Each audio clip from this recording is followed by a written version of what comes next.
Good evening, everybody, and welcome to the Metal Magdalene with Jet right here on Metal Messiah Radio. Tonight, I'm honored to have a special guest with us. We have Alex Hellid, one of the founders of Swedish death metal band Entombed.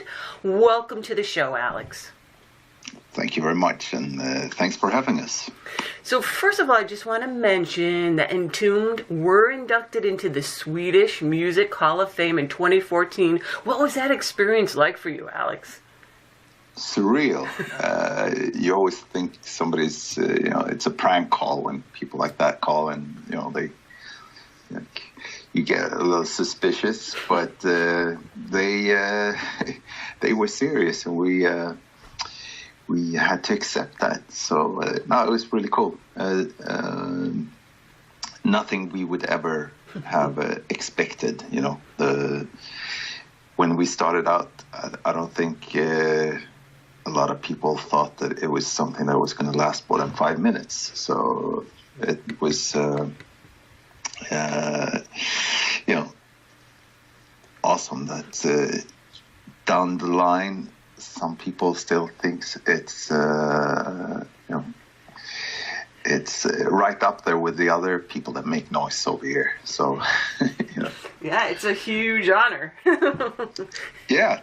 I mean, Swedish Music Hall of Fame. I guess it's not, it's not like what you have there in Cleveland, but at least because this was like the first installment. So Wow. they inducted like, I don't know, it was us. We were like the only rock band or metal band or whatever, and then the rest was, like ABBA and Roxette and stuff like that. So it's like, okay, it's a crowd you never thought you'd be sort of in the same room with during like a ceremony like that, but it happened. So Well, that's awesome. So, okay, I just wanted to mention that really, really quick. But I also want to let everybody know that tonight Alex joins us to talk about a new release based on one of our favorite Entombed albums, Clandestine. Now, May 17th, the live version will officially drop. So, Alex, what did you think is the reason that this album was such a pivotal album for Entombed back when it was originally released? I think it's one of those albums where we're still exploring and finding new things. We had put out the first album, Left and Path, in 1990, and then that same year, a few months later, this was probably something. It's usually cold a lot of the months of the year, but I remember it being cold. So we did a show up northern Sweden with Candlemass and this US band Atheist, and they had such a great impact on us, great influence, and they're, I think, very much responsible for the direction that we took after Left and Path. And a lot of people thought that it was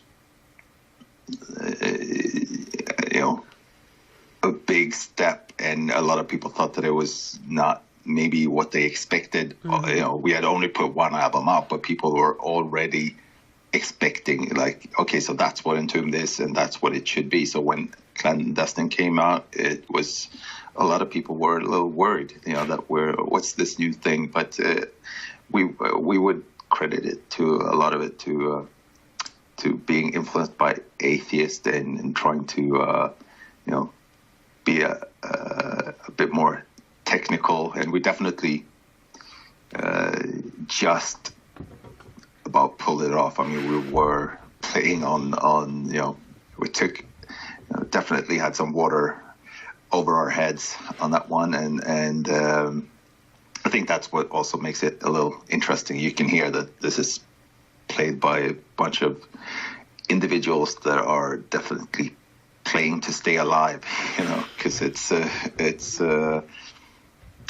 got a lot of energy and a lot of ambition. So and there's a lot there, and it was fun to revisit it now a lot of years later. And I knew that I always felt that there was a lot of on this album that maybe did not come across in the studio recording.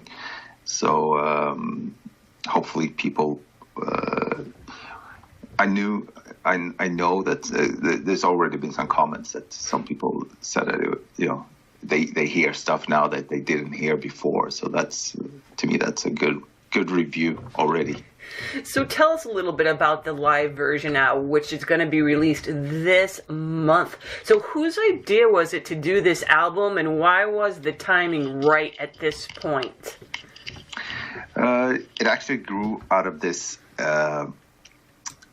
question. It was a few different things that happened. Like already, way back in 2005, a fan that is in the Hamburg Philharmonic Orchestra sent us a little piece he had done. He had done an orchestration out of Chief Rebel Angel of the Morning Star album, mm-hmm. and a little other piece of some other track. And then there was also a letter from another guy, and he sent 2 pages where he just went on about how Clandestine would somehow work. He thought it was perfect for, or did we ever think about having that album played by an orchestra? And that was kind of a weird question, but it kind of planted a little seed in my head, and I started thinking about it, and I was like, that's not a bad idea, but I had no idea how to do it. And a few years later, maybe 5-6 years later, out of the blue, this question comes, and somebody's asking, do you want to work with an orchestra? And these guys up north had a plan where they would have one band up there play with an orchestra, and they wanted a second band also. So Thomas, who ended up orchestrating Clandestine, he was the guy that they had brought in to help this other band with some, put some violins on top of some of their songs. And I just said yes straight away when they asked me, because it was something I'd been thinking about, mm-hmm. and I knew straight away that Clandestine would be perfect, because this guy that wrote that letter said that would work. So I was like, okay, cool. I don't need to think about that. So that eventually led, and this was in 2011 or in 2012 that we started working on it. So it's been quite some time in the making, and eventually that also then led to the idea that we would also do it as a band for the third, because we did it one time in 2013 with just an orchestra and a smaller one, and then we did it once in 2014 or something with a somewhat bigger orchestra and a little bit of a choir, and then we did it this one in end of 2016 with a choir and also playing it as a band. And that was we had a few trial runs, mm-hmm. with the orchestra, and by the third time we could also add the band version, which was it would not have happened if these other things hadn't happened, because it was something that I definitely wanted to do, and I saw the orchestra as a way to bring us back together and perform this. So it's I'm really happy, even though it took a long time to get it done. But yeah, it's great, and it could have been the 20th anniversary, but then it took a couple of years, so it ended up being the 25th. And now, when it comes out, it's almost close to 30. So these things take time, apparently. What was it like for you to sit in with the orchestra and see this album's music from an entirely different point of view? That was one of the best experiences ever. I mean, that's the reason why I'm still, look forward to the next time we can do this, and hopefully, take it to outside of Sweden as well. But it's just awesome to just sit in the middle of an orchestra and have them play this music is such a great experience. And the first thing I thought when I heard what Thomas had done with these songs was like, this sounds like a film score now. Like I want to see this movie, and then Dan Seagrave's new version of the artwork also is like, okay, we have the music and we have a great artwork, and now we just need some put together some sort of a script so we can make a movie too. So that's also something that's sort of in the back of my mind now. I have no idea how we're going to pull that off, but maybe soon. I mean, we seem to, by just thinking about things, I've started to believe that you attract the right people somehow. So it's interesting times. Maybe it'll be the same kind of progression as this album. Maybe it'll do a little thing and then something a little bigger, and then we'll get to film. That's definitely what I wish that will happen.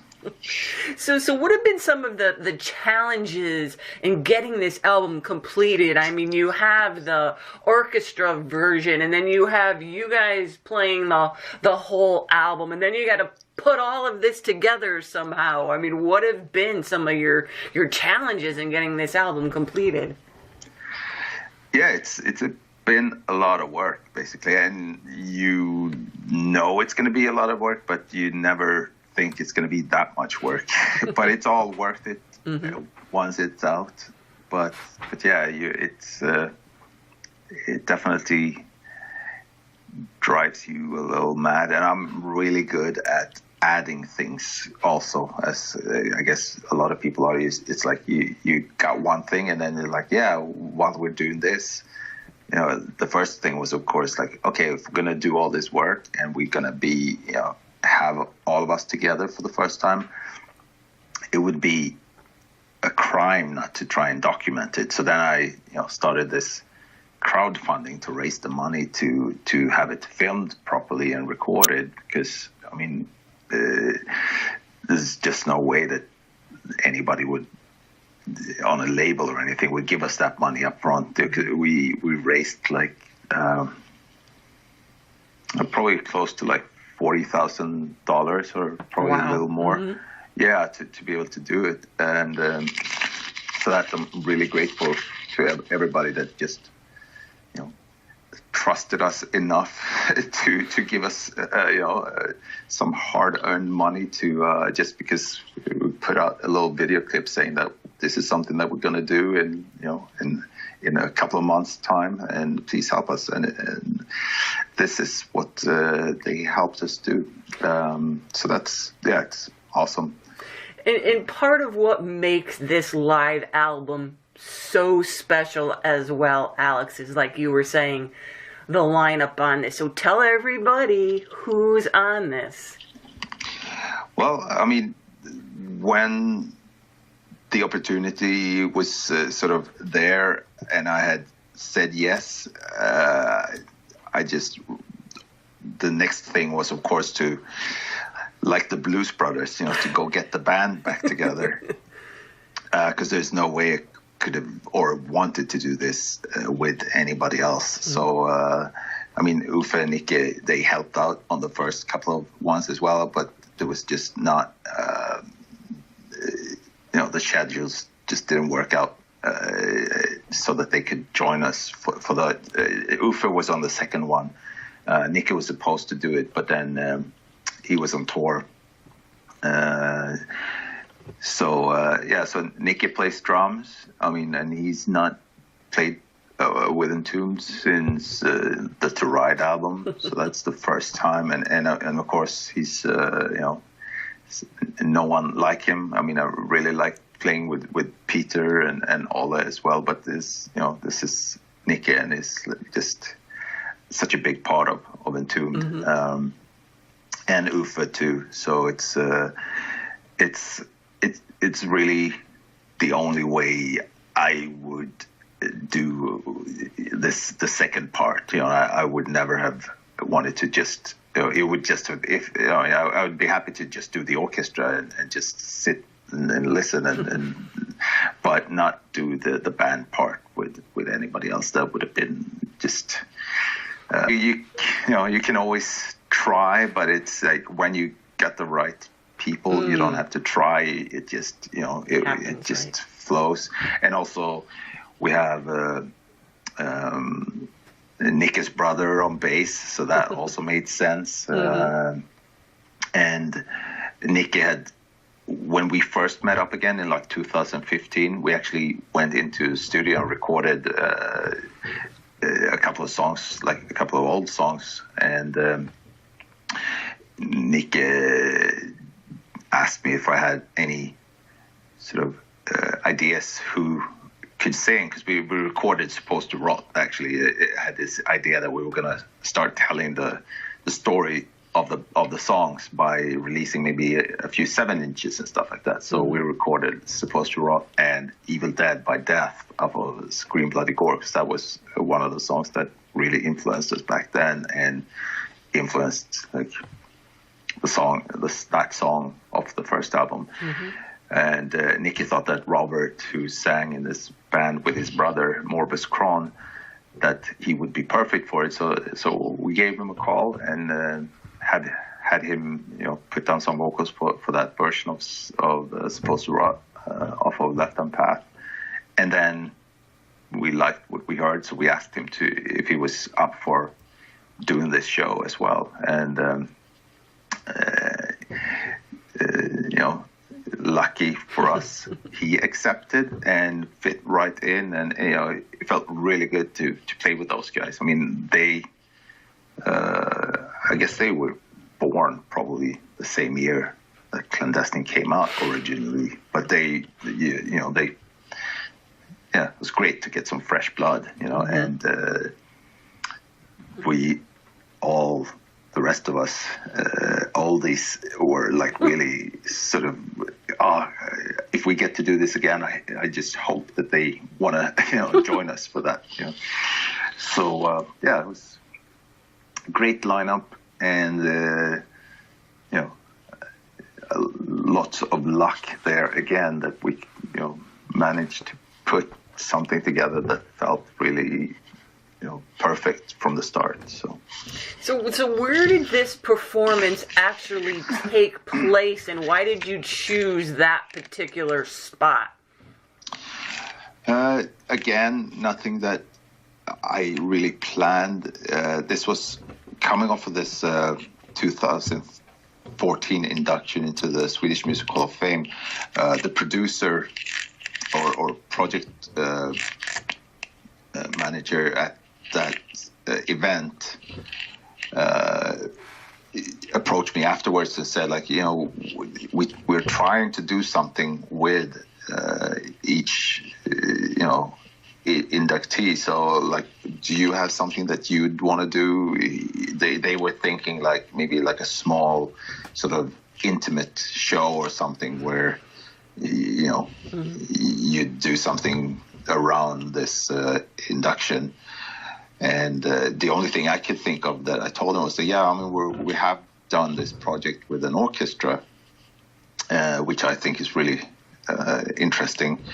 And maybe that could be something. And I didn't think more about that. But then a few months later, he had a meeting with this a person that put the shows on or booked the shows at this venue in Malmö, which is like 8 hours south of Stockholm. So that's really why it happened there, and the reason we so it's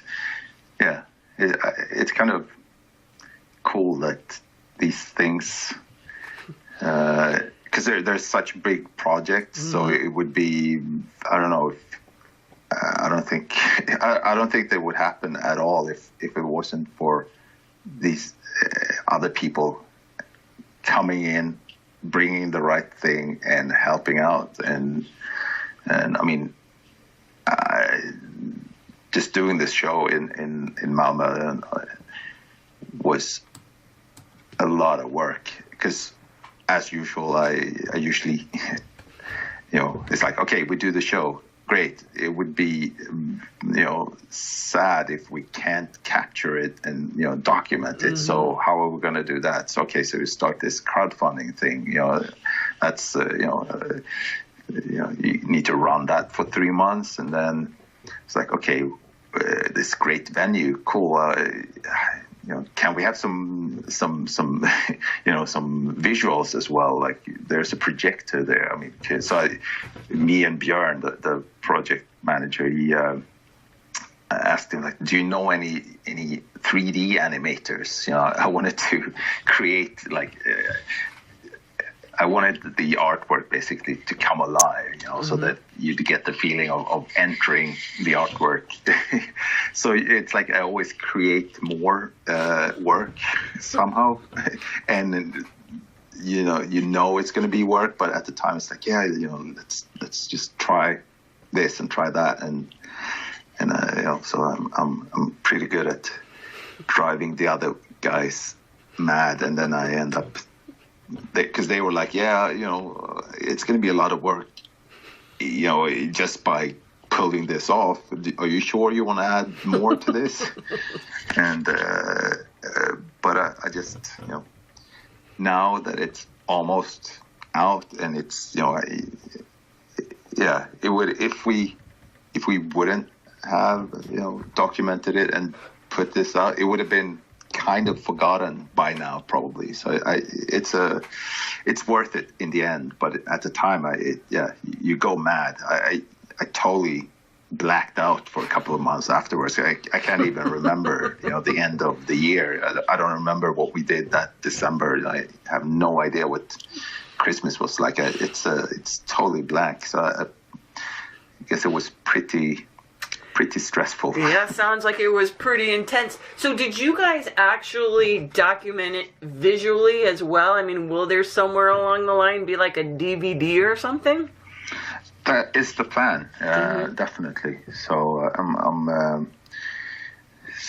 it's kind of, you do the show and you think like, okay, now this is done, but then the next part starts. You're gonna finish this and the album, and it's a lot of work. But I mean, of course, that's what I like doing. It's so the next part is, of course, to see if we can get a Blu-ray version ready. I mean, for the people that helped the campaign, the crowdfunding, we did put together like a little package with a DVD version and both like in on CD, like the first and the second act with the orchestra, and so they got that, but it was we only did it in like 990 copies of it, and that was it. So now we need to see if we can, how quickly we can do a proper sort of DVD Blu-ray release as well. But and we have some most of the work is done with the editing and everything, but things always take more time than you think it's gonna. So of course, for a Blu-ray version, it would be cool to add a bit more of the behind the scenes things, like what happened before and what happened after, and so that's probably a couple of weeks of editing at least. And there you go, Alex, adding more things, just like you said. Yeah, I mean, the smart thing maybe is to just put it out as is. No, I think the fans, everybody always wants to know what's happening backstage or what, beforehand, because that's the stuff we can't see. The performance we could all see, but we want to know the stuff that we can't see. So I think that would probably be a pretty good idea, because we're all interested in what you guys are up to.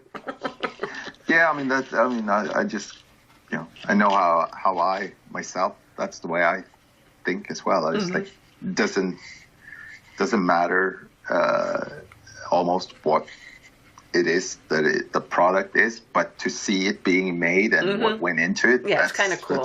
That's interesting, right? Whatever it is, that it could be, music that you're not even into, or a film you don't even like, but to see it being how it ended up being that movie you don't like is that movie I like. You know? Exactly. And so what was it like for you to perform that entire album again live?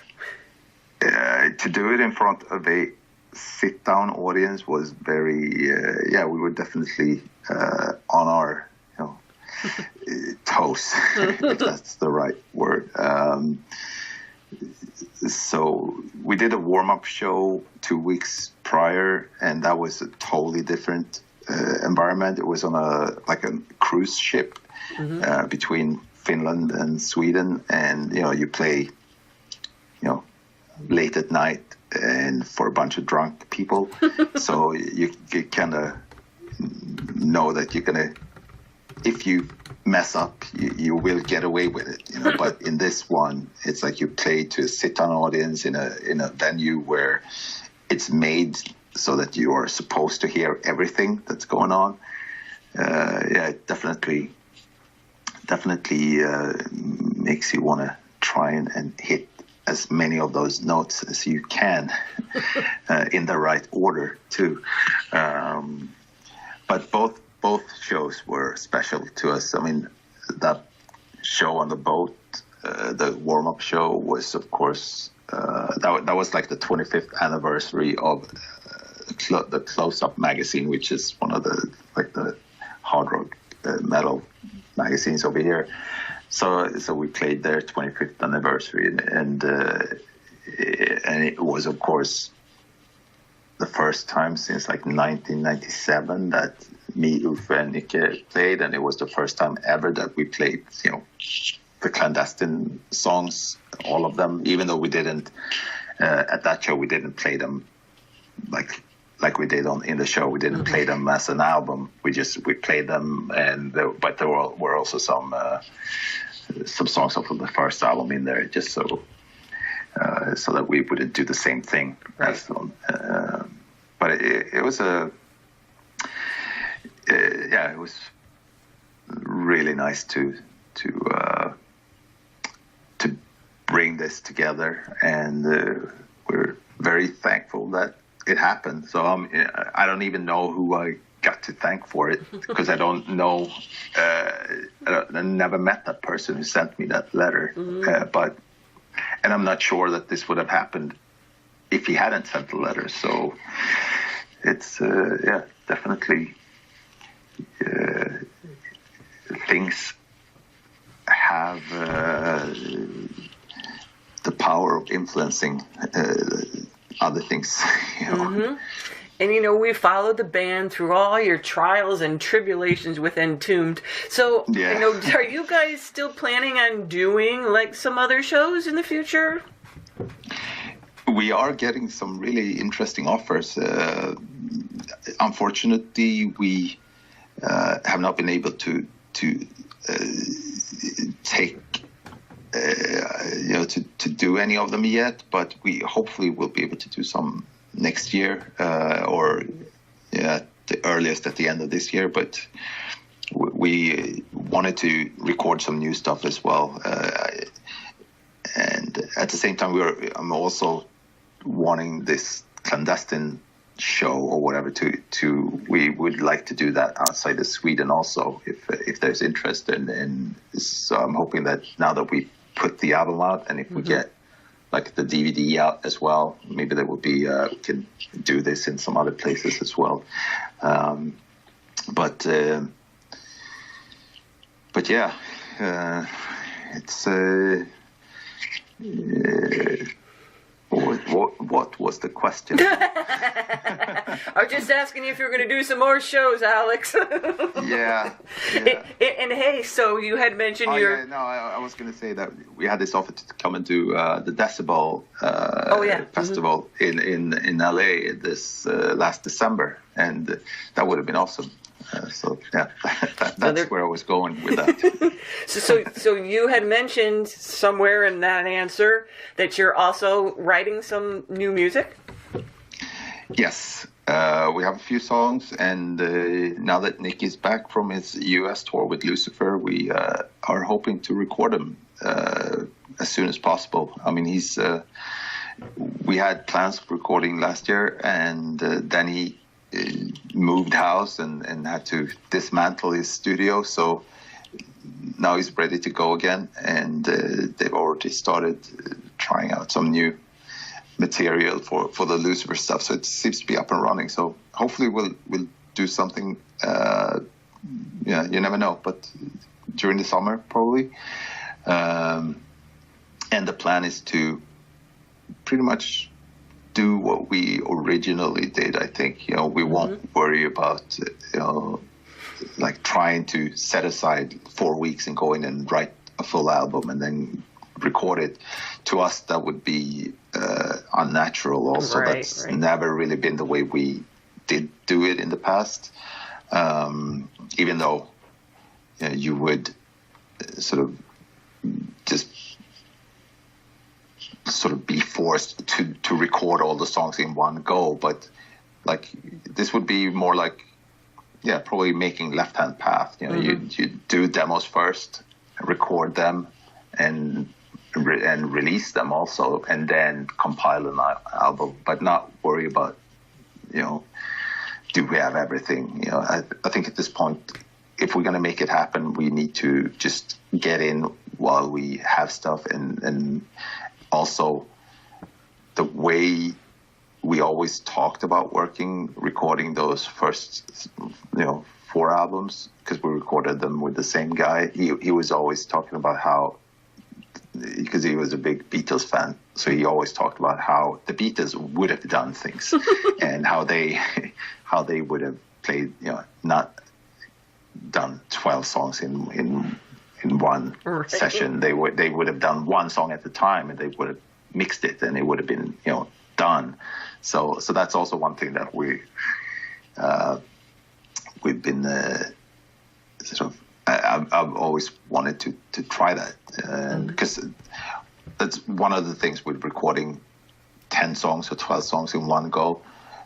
You kind of lose track of where you started, and you always end up chasing something that was on the board, in the beginning, and now you can't find it again because you didn't finish that song. You moved on to the next one.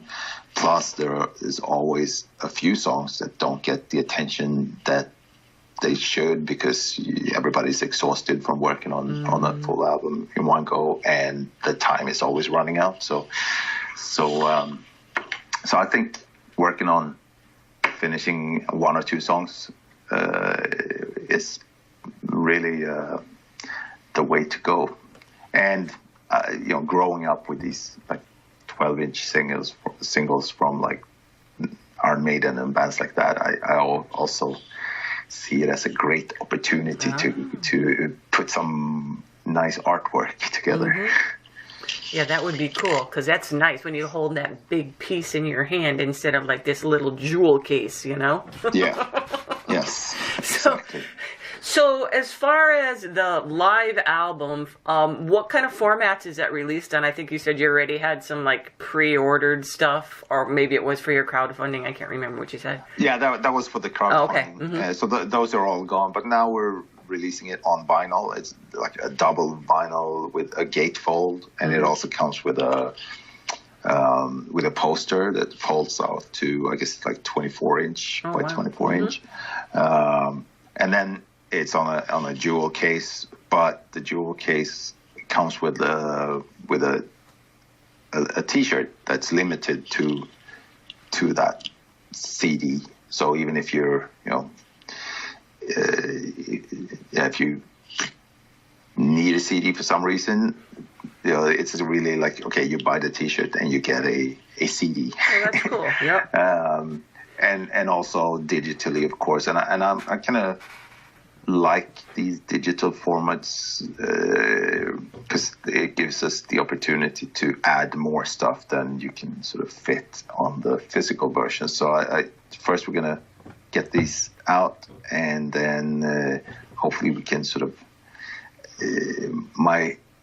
wish is to make albums more sort of a living thing where you add things afterwards, and you know, if we do the DVD or something, and then we can just put out more content that is sort of like what happened before, what happened during, and what happened after the recording. You know, like I try to document as much as possible, you know, from rehearsals and stuff like that. So there's a lot of stuff that don't fit on a vinyl, but you know, even if you don't get the vinyl, if you only want like an online version or something, for us the cool thing is that people, you know, check it out and share it and stuff like that. So I can't wait to get these first versions out so that we can get some reactions, and then tell the story of you know, why it happened and how, and hopefully get people to you know, like I saw some comments on there's been two other tracks have been released already, and then some guy commented that he heard stuff on the live recording that he had not heard on the original recording, because so at least we managed to get the sound and the playing good enough so that you can actually pick out a bit more of the songs Right. than on the original. So that's it's a good review. You know, the technology has changed a little bit since the first one came out.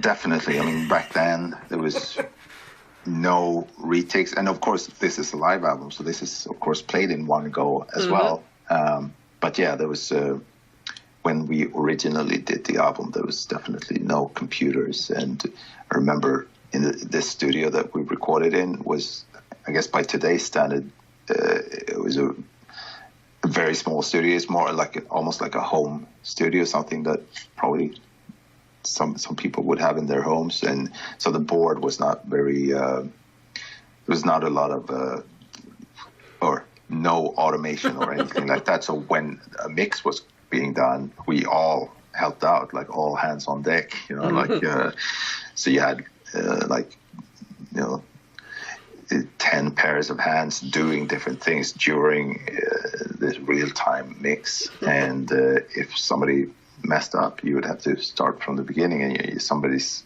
you know, unplugging things and replugging some other reverb to make that sound on the right place, and turning knobs, and you know, we also used a bit of samples on the album, and those we probably would have recorded on a cassette tape of a, you know, turning up the volume on the TV, and then taking that to the studio and, you know, flying it on the tape. And you don't, you know, it's hard to control exactly where it's going to end up on the tape. So some of the placings of samples happen by chance. It's like some of it that I notice a couple of places where it actually something by chance ends up turns out to sort of be in time with a drum hit or something, and that's usually just by chance then, because it's like there was no way to be that exact. So. Well, we don't have to worry about that anymore. No. and Alex, if people want to learn more about, you know, what the band is up to and are interested in picking up a copy of the live album, what are like the best sites they can go to do this? I mean, they should definitely check out our just entombed.org, O-R-G. That's our site, and from there you can always get definitely, because there's the vinyl version comes in a few different colors, but we have like a transparent purple one on our site, but we also have links from there to the some other colors as well, like Sound Pollution, is our distribution partner over here. You know, are really fired up about this release, so it's great to have a good team put together again. We've known them since forever, because they I have always worked with Eric, and Eric, of course, put out our first 3 albums, but we'd never worked with them directly. So this is it's great to have a team again, and they thought it'd be cool to do a few different colors, and let, like, they asked some big chains over here to, like, okay, so do you want your own color? And like Spain, the distributor in Spain maybe took their own color as well, and UK took their color. So there are a few different versions out there, and it's yeah. Well, that's cool. Yeah, I was going to say, a lot of people collect vinyl too, you know, and they like all the different. Yeah, and I guess this is it's not like here you gotta buy 7 different versions. You know, it's more. I guess it's more these days to get different countries. Mm-hmm. If they get their own color, they sort of get a bit more fired up about really promoting it. So I guess that's the idea. But yeah, there will be a few different colors out there. But yeah, entombed.org is definitely a good place to start looking for stuff. Okay, well, there you go. Entombed has a new album out, the live version of their pivotal album, Clandestine. And we're going to be listening to a few tracks on tonight's show. And Alex, again, thank you so much for coming on the show to talk about the album, and all the best to you and the band. And now we're going to be looking forward to new music from you before we die. Definitely. Yeah, it will, you know, entombed music. You know, yeah, exactly. You play it in before or after or in your tomb. There you go. But yes, thank you very much for having us, and thanks for supporting us. It's great to finally put this out, and hopefully people will dig it and rediscover this album. I mean, we all grew up on bands like, you know, Kiss and Iron Maiden as kids, and nothing else alike. But, you know, when Kiss put out their, you know, Alive 1 and Alive 2, that was, you know, nostalgia for us. So I still use those albums when we put together artwork, for example. It's like nobody else would probably know, but when you do a live album now, it's like, okay, I bring out my Kiss Alive 2, and I like, okay, so where do they put the logos? What's the layout like? And you try to sort of take elements from that. So you know, to hopefully have some of their magic as well. All right, so there you go. Alex, again, thank you so much for coming on the show, and all the best. Thank you.